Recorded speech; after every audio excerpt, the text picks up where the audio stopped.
Hai semua, hari ni nak share resepi donat ball yang sangat-sangat gebur dan lembut. Donat ni walaupun Aina dah buat petang, bila makan pagi esok pun masih lembut. Untuk buat donat, mula-mula Aina akan masukkan air suam ke dalam bekas. Fungsi air suam ni supaya yeast yang kita gunakan nanti akan aktif. Lepas tu masukkan juga gula dan susu pekat manis.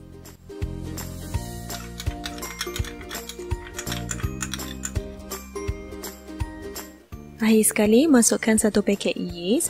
Pastikan yeast yang digunakan tu masih belum dibuka, sebab kalau yeast yang dah dibuka, selalunya dia akan masuk angin dan rosak.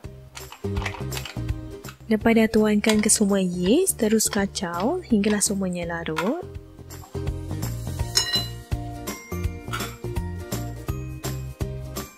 Lepas tu, Aina akan uratkan bekas dan biarkan yeast ni selama 30 minit supaya yeast ni aktif dan mengembang.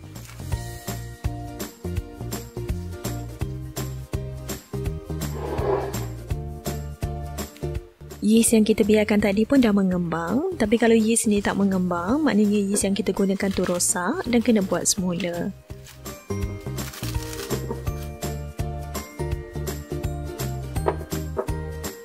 Dalam bekas lain, Aina akan masukkan tepung gandum.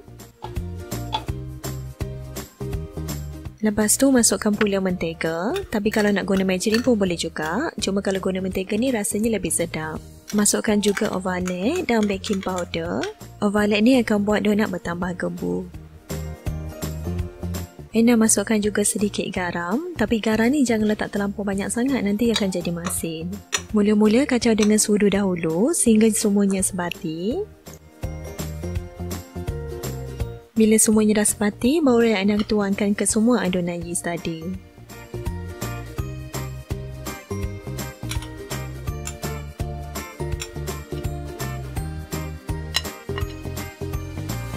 Untuk mengelakkan melekat pada tangan, Aina akan kacau menggunakan sudu dulu.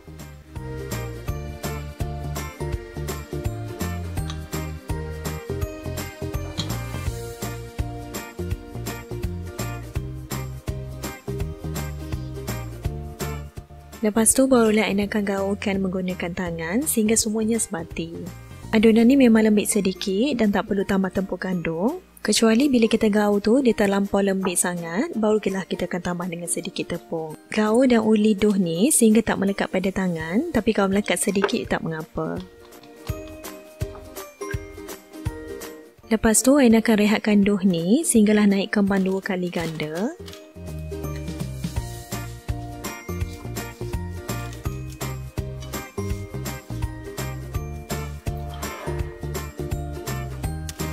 Okey, dough dah mengembang, tapi sebelum tu Aina dah potong kecil baking paper. Supaya baking paper ni kita akan letak dough donat dan fungsinya supaya senang untuk menggoreng.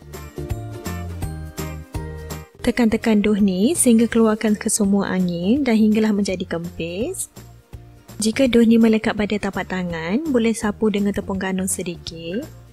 Tapi jika dough ni tak melekat sangat, tak sapu tepung gandum pun tak apa.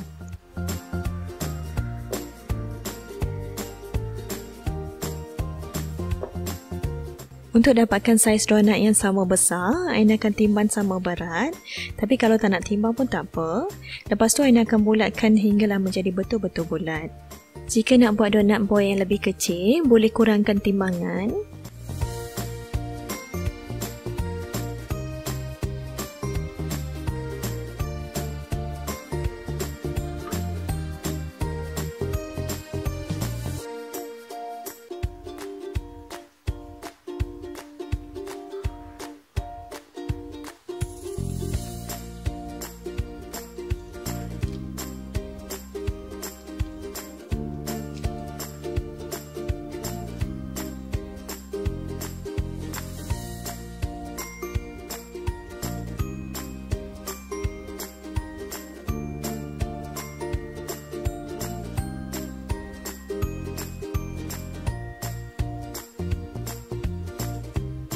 Dough donat yang telah diletakkan atas baking paper kena biarkan selama 10 hingga 15 minit sebelum digoreng supaya dia akan naik 2 kali ganda.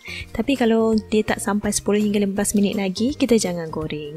Sebelum goreng, pastikan minyak dah panas dan jangan guna api terlampau besar supaya bahagian dalam tu masak dengan sekata dan bahagian luar tak jadi terlampau garing. Masa letak donat dalam kuali, jangan tolak menggunakan tangan, biarkan dough tu jatuh dengan sendiri. Sebab tu kita guna baking paper supaya mudah untuk jatuh dalam kuali. Jika tolak menggunakan tangan, nanti donat tu akan jadi kemik. Bila nampak donat dah garing, barulah diterbalikkan. Sebab kalau kita terbalikkan sebelum dia garing, nanti bahagian dalam tu tak masak dengan sekata. Donat ni juga tak boleh terbalikkan banyak kali sebab nanti dia akan menyerap minyak dan tak masak. Bila donat dah masak, kena toskan dulu supaya minyak tak melekat pada donat dan kita akan biarkan sejuk dulu. Sekarang bolehlah kita golek-golekkan donat ni ke dalam gula. Selalunya ini akan guna gula kastor, tapi kalau nak guna gula lain pun boleh juga. Donat ni memang sangat-sangat ringan dan kita nak golek pun senang je. Untuk elakkan donat daripada kemik dan nampak cantik membulat, biasanya kita jangan tekan pada donat.